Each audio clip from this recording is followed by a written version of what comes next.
Assalamu alaikum.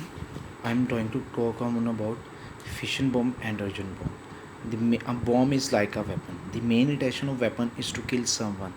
A sword is used to kill someone by applying a pressure, and the pressure is so immense that the body can be cut into two halves. Similarly, a bullets work on the same principle, and the principle is that the conservation of momentum and the kinetic energy of the bullet.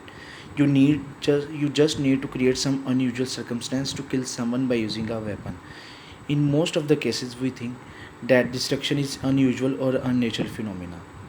We think that a bomb is an exothermic device that damages everything that comes in its vicinity and releases a large amount of heat energy, and that process is known as explosion.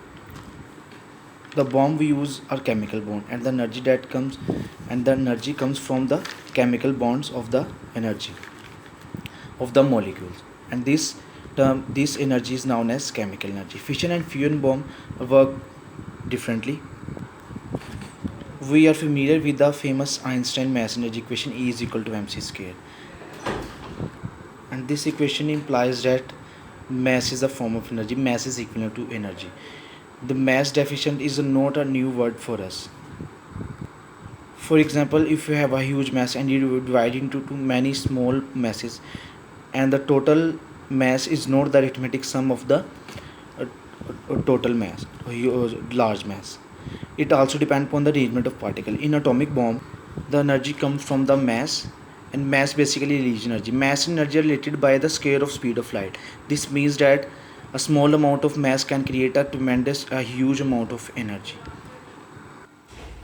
In a fission bomb, when a fission bomb explodes, means then when uranium 235 explode, only 2.5 neutrons then only 2.5 neutrons are converted into energy, and this energy is so huge that it can melt your bone within 1 mile radius.